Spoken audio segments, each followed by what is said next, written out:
सो इस वीडियो में हम लोग क्वेश्चन नंबर 4 सॉल्व करेंगे एक्सरसाइज 8.3 का। इसमें हमें बोला क्या है, उसने हमें दे रखा है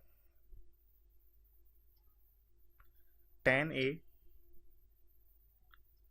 cot b के बराबर है। अब मैं पहचानूं कैसे? भैया आप तो हर क्वेश्चन में पहचानना सिखाते थे, तो पहचानूं कैसे? मुझे इधर दे रखा है क्या गिवन, मुझे प्रूफ क्या करना है? a प्लस बी किसके बराबर होना चाहिए? 90 डिग्री के बराबर होना चाहिए।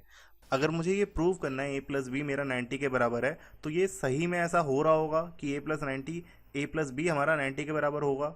अगर नहीं होता तो प्रूव करने के लिए देता ही नहीं। तो ठीक है, इससे मुझे एक हिंट क्या मिल रही है? मुझे हिंट ये मिल रही है, ये 90 डिग्री से हमें डील करवा रहा है। और 90 डिग्री डील करना हमने किस एक्सरसाइज में सीखा है? एक्सरसाइज 8.3।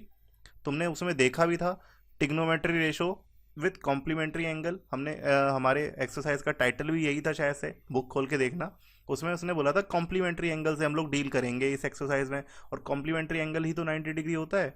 तो हम लोग को पहचानना कैसे सीखना है, कहीं ना कहीं से तुम्हें क्वेश्चन खुद ही बताएगा कि कौन से एक्सरसाइज का है। ठीक है, तो एक्सरसाइज 8.3 का क्वेश्चन है ये। बस हमें पता चल गया, और हमें पता क्या है, हमें सारे रिलेशन याद है कि tan 90 माइनस ए हमारा कॉट ए हो जाता था, कॉट 90 माइनस ए हमारा tan ए हो जाता था, sin 90 माइनस ए हमारा cos ए हो जाता था, और cos 90 माइनस ए sin ए हो जाता था। ऐसे ही हमारा cosec 90 माइनस ए sec ए हो जाता था, और sec 90 माइनस ए cosec ए हो जाता था। ये सारे रिलेशन हमने पढ़े थे, और इधर भी हम लोग वही यूज़ करेंगे। मैं क्या करूँ, tan को चेंज कर दूँ?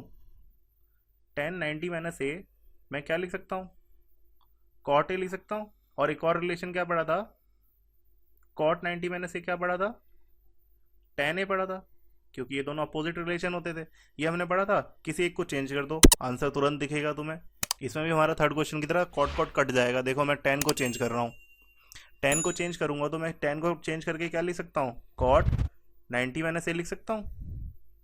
ये रहा, इसके वजह से इधर मैंने कॉट को चेंज नहीं किया, दूसरी साइड मैंने कॉट को चेंज नहीं किया। देखो कॉट कॉट कट गया, सेम वही थर्ड क्वेश्चन की तरह। बचेगा क्या हमारा?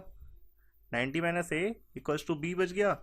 अब इधर माइनस ए है, उधर जाके क्या हो जाएगा? इक्वल्स टू के दूसरी तरफ हम कोई भी वैल्यू लेके जाते हैं, अगर वो माइनस का होता है तो क्या हो जाता है? प्लस हो जाता है। तो हमारा इधर 90 बच जाएगा, और उधर इक्वल्स टू ए जाएगा तो बी प्लस ए हो जाएगा। हमें प्रूफ क्या करना था? ए प्लस बी 90 के बराबर ही तो प्रूफ करना था। लो, आ गया। तो ऐसे होता है ये क्वेश्चन, और कैसे हमने पहचाना, आई होप आपको समझ आ गया होगा कि क्वेश्चन को देख के पहचानना कैसे है। ठीक है, तो ये बी हमारा एंगल अलग अलग दे रखा था, ये भी ध्यान रखना पेपर में कि हमारा एंगल सेम है कि अलग अलग है, क्योंकि इस टिग्नोमेट्री में सारा खेल एंगल से होता है। ठीक है, कभी कभी हम लोग कंफ्यूज हो जाते हैं, अरे सेम एंगल होता है, हम लोग काट देते हैं, पर असली में वो एंगल अलग अलग होते हैं।